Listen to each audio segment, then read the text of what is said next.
Hello friend, आपका स्वागत है नॉलेज पार्क यूट्यूब चैनल पे। दोस्त, मैं आशा करता हूँ कि आप स्वस्थ होंगे, आपका परिवार स्वस्थ होगा। फ्रेंड, आज से मैं एक सीरीज चलाने जा रहा हूँ जिसमें 1000 मोस्ट इंपॉर्टेंट जनरल साइंस के क्वेश्चन करेंगे। आज उस सीरीज का ये फर्स्ट पार्ट है। तो फ्रेंड, वीडियो में लास्ट तक बने रहेगा। तो चलिए शुरू करते हैं, और ये आने वाले एग्जाम के लिए काफ़ी हेल्पफुल होगा फ्रेंड। तो हमारा पहला क्वेश्चन है, दूध से क्रीम निकालने पर दूध का घनत्व क्या होता है। तो फ्रेंड, दूध से जब हम क्रीम को निकाल लेते हैं तो दूध का घनत्व जो होता है वो बढ़ जाता है। ठीक है, डेंसिटी का फॉर्मूला भी जान लीजिए फ्रेंड। डेंसिटी इक्वल टू होता है मास अपॉन वॉल्यूम। ठीक है, और अगर पूछेगा दूध से क्रीम निकालने पर कौन सा फोर्स काम करता है फ्रेंड। देखिए, कोई भी चीज़ जब सर्कुलर चलती है तो फ्रेंड दो टाइप के फोर्सेस काम करते हैं। एक होता है सेंट्रीपिटल फोर्स जो टुवर्ड सेंटर लगता है, और एक बाहर की तरफ लगता है जिसे बोलते हैं सेंट्रीफ्यूगल फोर्स। ठीक है, दूध से क्रीम जब निकाला जाता है तो फ्रेंड ये होता है सेंट्रीफ्यूगल फोर्स के कारण ये बाहर निकलता है। ठीक है, इसको भी आप याद रखिएगा। अगला क्वेश्चन हमारा है, एक हार्स पावर कितने वॉट के बराबर होता है।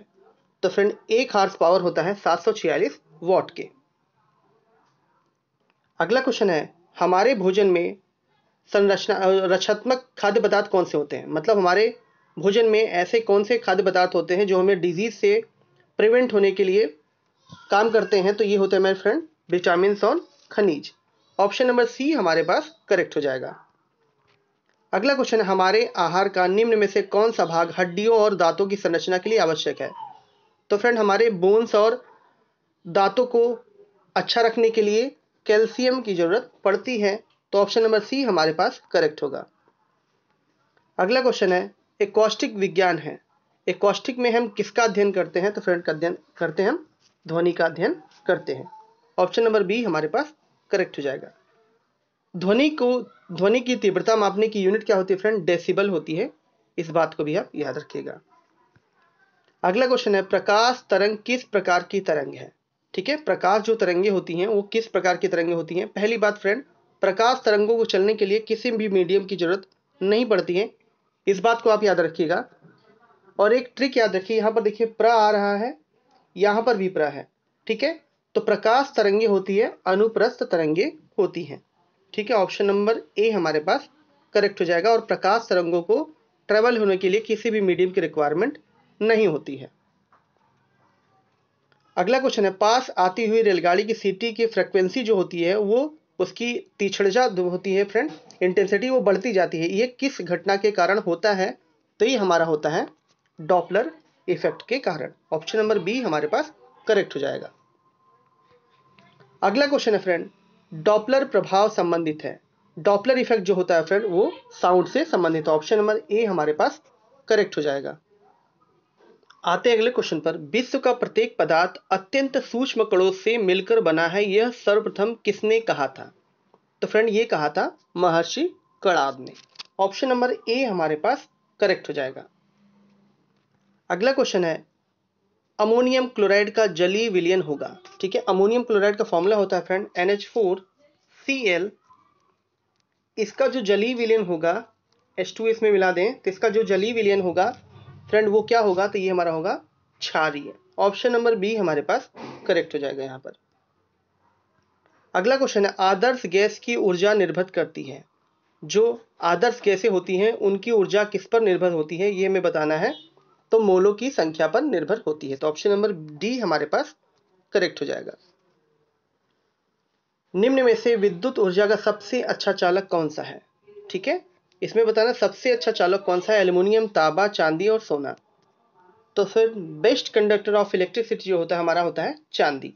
उसके बाद आता है कॉपर का नंबर फ्रेंड, सबसे अच्छा होता है हमारा चांदी। तो ऑप्शन नंबर सी हमारे पास करेक्ट हो जाएगा। बेवकूफों का सोना या झूठा सोना के नाम से जाना जाता है। तो फ्रेंड, आयरन पायराइट को हम मूर्खों का सोना या झूठा सोना के नाम से भी जानते हैं, आयरन पायराइट को। आते अगले क्वेश्चन पर, मिनी माता रोग किस कारण से होता है। ठीक है, ये हमें बताना है फ्रेंड। ये यूपी टेट में 2-3 बार पूछा जा चुका है फ्रेंड। तो ये मिनी माता रोग जो होता है वो मरकरी के कारण होता है। ठीक है, पारा के कारण। ऑप्शन नंबर ए हमारे पास करेक्ट हो जाएगा। अगला क्वेश्चन है, सफेद सोना के नाम से जाना जाता है। तो फ्रेंड, सफेद सोना को हम प्लेटिनम के नाम से जानते हैं। ऑप्शन नंबर डी हमारे पास करेक्ट होगा। अगला क्वेश्चन है, मानव मस्तिष्क कितने ग्राम का होता है? ठीक है, मानव का जो मस्तिष्क होता है वो कितने ग्राम का होता है? तो ये हमारा होता है 1350 ग्राम का। ऑप्शन नंबर सी हमारे पास करेक्ट हो जाएगा। आते हैं अगले क्वेश्चन पर। सूर्य की रोशनी से हम प्राप्त करते हैं, तो फ्रेंड्स सूर्य की रोशनी से हम विटामिन डी को प्राप्त करते हैं। ऑप्शन नंबर डी हमारे पास करेक्ट हो जाएगा। और विटामिन डी का जो रासायनिक नाम होता है उसे बोलते हैं कैल्सीफेरॉल। मनुष्य के शरीर में सबसे छोटी ग्रंथि कौन सी है? तो फ्रेंड सबसे छोटी जो ग्रंथि होती है वो पिट्यूटरी ग्लैंड है, जिसको मास्टर ग्लैंड के नाम से भी जानते हैं। आप कमेंट बॉक्स में बताइए मुझे फ्रेंड कि सबसे बड़ी ग्रंथि कौन सी है और सबसे बड़ी इंडोक्राइन ग्लैंड कौन सी है। ठीक है, नेक्स्ट हमारा कौन सा जीव मिट्टी की उर्वरता को बनाए रखता है? तो ये फ्रेंड केचुआ है। ठीक है, जैसे किसान का मित्र भी कहते हैं।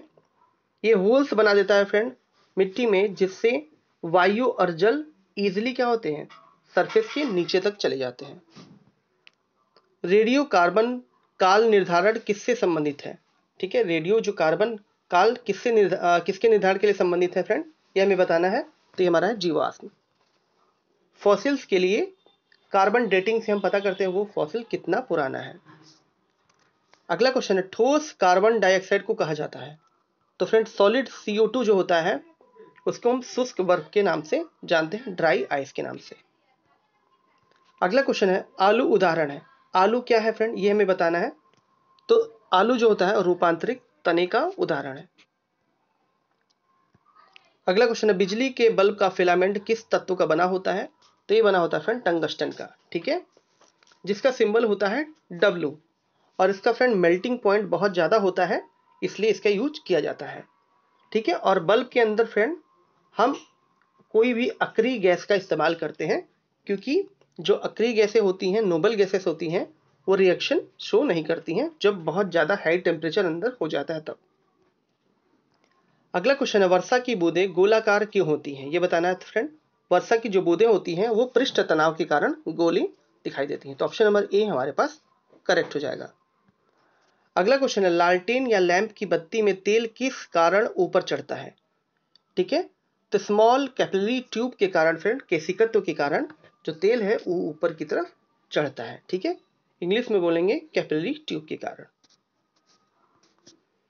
तड़ित चालक का आविष्कार किसने किया है? तो फ्रेंड तड़ित चालक का आविष्कार किया है बेंजामिन फ्रैंकलिन ने। तो ऑप्शन नंबर बी हमारे पास करेक्ट हो जाएगा। आते हैं अगले क्वेश्चन पर। राडार का उपयोग किस लिए किया जाता है? ठीक है, राडार का जो उपयोग होता है फ्रेंड वो किस लिए किया जाता है? तो इसका उपयोग करते हैं जहाजों, वायुयानों आदि को ढूंढने एवं मार्गदर्शन करने के लिए। ठीक है, मार्गदर्शन के लिए यूज किया जाता है। तो ऑप्शन नंबर सी हमारे पास करेक्ट हो जाएगा फ्रेंड। अगला क्वेश्चन है, ऊर्जा, सूर्य की ऊर्जा उत्पन्न होती है? तो फ्रेंड सन की जो एनर्जी है वो होती है नाभिकीय संलयन की वजह से। ठीक है, हाइड्रोजन के दो मॉलिक्यूल मिलकर के फ्रेंड हीलियम मॉलिक्यूल का फॉर्मेशन करते हैं। ठीक है, और ये हीलियम मॉलिक्यूल फिर से ब्रेक होकर के हाइड्रोजन के दो मॉलिक्यूल बनाता है। ये प्रोसेस जो होता है कॉन्टिन्यूस चलता रहता है, इसे हम बोलते हैं नाभिकीय संलयन। और इसमें बहुत ज़्यादा एनर्जी फ्रेंड जनरेट होती है, और ये जो क्रिया होती है वो बहुत ज़्यादा हाई टेम्परेचर और हाई प्रेशर पे होती है। और इसके जस्ट उल्टा एक फ्रेंड होता है नाभिकीय विखंडन। इसमें क्या होता है, कोई बड़ा नाभिक, जैसे हमारे पास यूरेनियम ले लिया जाए, ये जब इसमें न्यूट्रॉन का बम्बार्डमेंट करते हैं तो ये फ्रेंड दो छोटे नाभिकों जैसे बेरियम और क्रिप्टॉन में चेंज होकर के और बहुत सारा एनर्जी रिलीज करता है, इसे हम बोलते हैं नाभिकीय विखंडन। अगला क्वेश्चन हमारा हाइड्रोजन बम आधारित है। फ्रेंड इसमें बताना हाइड्रोजन बम जो है किस पे आधारित है? तो नाभिकीय संलयन पे आधारित है। ठीक है, क्योंकि हाइड्रोजन बम जो होता है वो चेन रिएक्शन फॉलो करता है, इसीलिए ज़्यादा डेंजरस बम है friend as compare to atom bomb. ठीक है, एटम बम से भी ज़्यादा खतरनाक बम कौन सा है? हमारा हाइड्रोजन बम है। अगला क्वेश्चन है, परमाणु बम का सिद्धांत आधारित है। ठीक है, परमाणु बम किस सिद्धांत पर वर्क करता है? तो ये करता है नाभिकीय विखंडन पे। ठीक है, ऑप्शन नंबर बी हमारे पास करेक्ट हो जाएगा। अगला क्वेश्चन है, सापेक्ष आर्द्रता रिलेटिव ह्यूमिडिटी नापी जाती है? तो फ्रेंड रिलेटिव जो ह्यूमिडिटी है वो नापी जाती है हाइग्रोमीटर के द्वारा।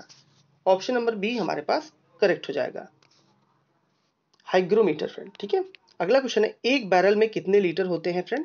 ये यूपी ट्रिपल एससी में आ चुका